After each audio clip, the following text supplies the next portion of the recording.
एक एक करके प्रश्न करते गए श्री युधिष्ठिर महाराज, और भीष्म पितामह उन प्रश्नों का उत्तर देते गए। इसको महाभारत में भीष्म गीता कहते हैं। जैसे भगवत गीता है ऐसे ही भीष्म गीता। भीष्म पितामह ने पांडवों को बड़ा सुंदर उपदेश दिया। दान धर्मान राजधर्मान मोक्ष धर्मान विभागशः स्त्री धर्मान भगवत धर्मान समासभ्यास योगतः। किसी को संक्षिप्त तो किसी को विस्तार से श्रवण कराया, उपदेश दिया। समासभ्यास योगतः।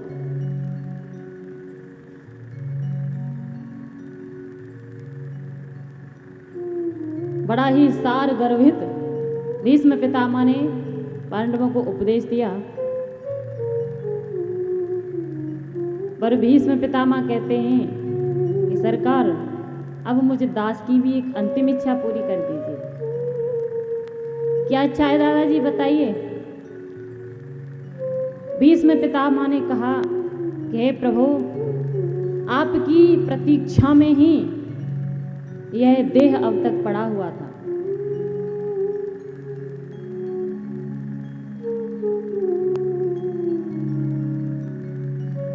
और आखिर प्रतीक्षा कराते कराते आप दर्शन देने आ ही गए।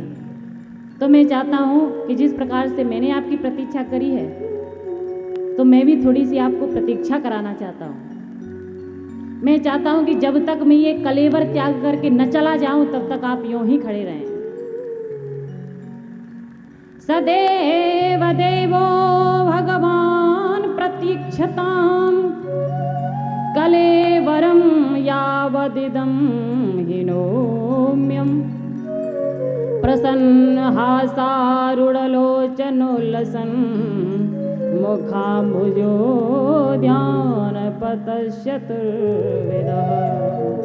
कृपया ऐसे ही जैसे आप मेरे सामने खड़े हैं मुस्कुराते हुए, जब तक मैं इस कलेवर को न त्याग दूं तब तक ऐसे ही दर्शन देते रहिए।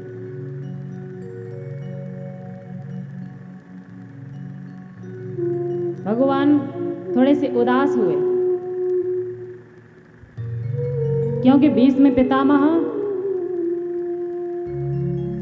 जिनको इच्छा मृत्यु का वरदान है,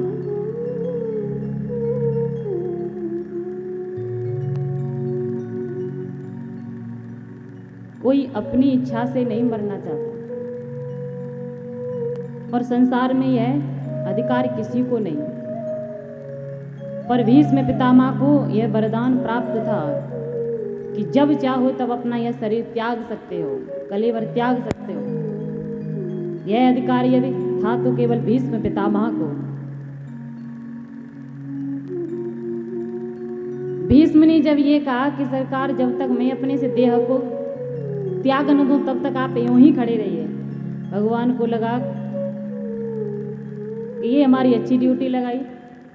अब न जाने कौन सम्मत में जाने का ये विचार बनावे। थोड़े से उदास हुए भगवान। भीष्म पितामह ने कहा, सुनो सरकार, ये लटका हुआ मुंह देखने के लिए मैंने आपको यहाँ खड़ा नहीं किया है। प्रसन्न आसारुणलोचन, जब तक खड़े हैं तब तक प्रसन्नता से खड़े रहिए।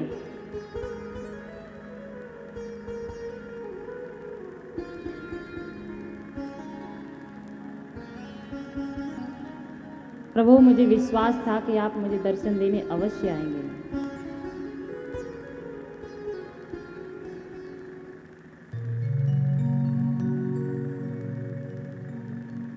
प्रभु, मैं चाहता हूं कि जो मेरी अंतिम इच्छा है उसको भी आप पूरा कर दें। क्या इच्छा है आपकी?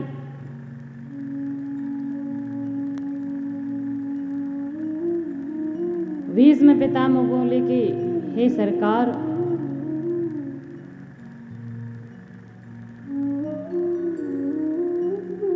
मैं अपनी बेटी का विवाह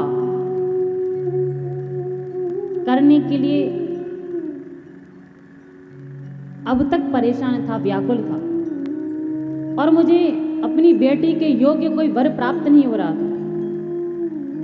मैं चाहता हूं कि मैं अपनी इस बेटी का विवाह करूं। संसार में अनेकों वर ढूंढे पर मुझे अपनी बेटी के योग्य कोई वर प्राप्त नहीं हुआ। पर आपको देख करके ये लगता है कि मेरा जो विचार था, मैंने जैसा सोचा था, मैंने चाहा था कि मैं अपनी बेटी का विवाह किसी योग्य वर के साथ करूं। आज वह लगता है कि मेरी इच्छा अवश्य ही पूरी होगी। बेटी का विवाह, हाँ, भगवान ने कहा कि दादा आपका तो विवाह ही नहीं हुआ तो ये बेटी कहां से आ गई।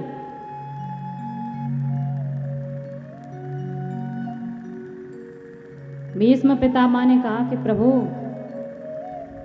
इत्मति, यह जो मेरी बुद्धि है ना, इसी को मैंने अपनी बेटी मान लिया।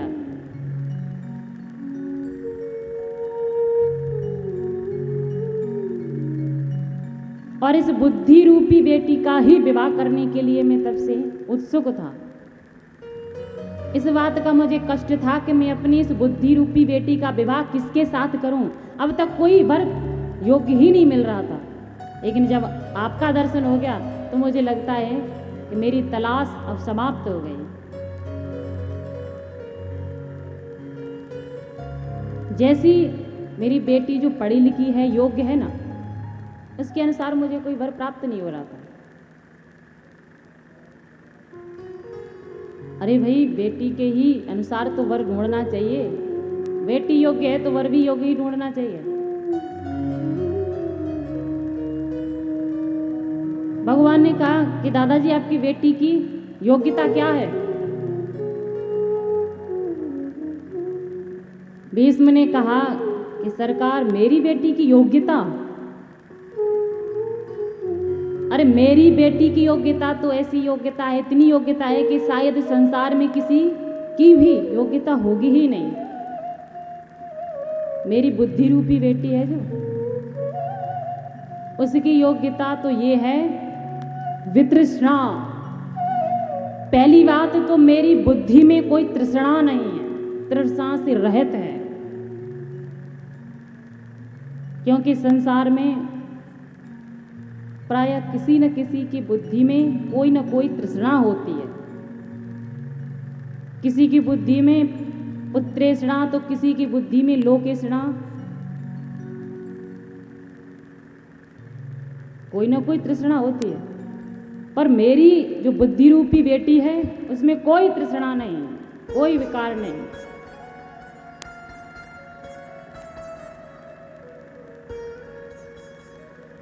संसार में जितने भी प्राणी हैं, उन प्राणियों की जो भी बुद्धि है उसमें कोई ना कोई तृष्णा अवश्य है। कोई भी तृष्णा से रहित नहीं है। कोई लोक तृष्णा से ग्रसित है, कोई वित्तीय तृष्णा से ग्रसित है, तो कोई पुत्रीय तृष्णा से।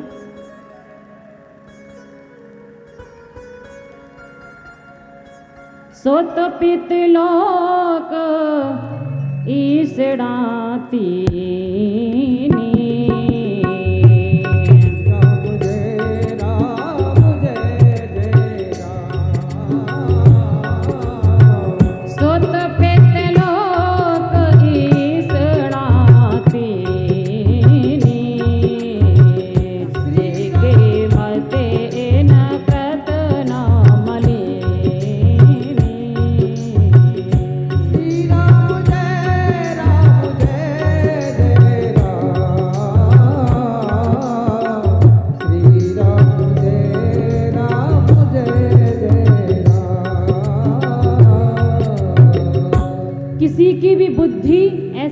जिसमें कोई तृष्णा न हो। प्रभु मेरी बुद्धि में कोई तृष्णा नहीं, तृष्णा से रहित है। और मैं चाहता हूं कि मैं अपनी इस बुद्धि रूपी बेटी का विवाह आपके साथ करूं। आपसे बढ़कर कोई मुझे वर मिल ही नहीं सकता। इस बुद्धि रूपी बेटी को मैं आपके ही चरणों में समर्पित करना चाहता हूं।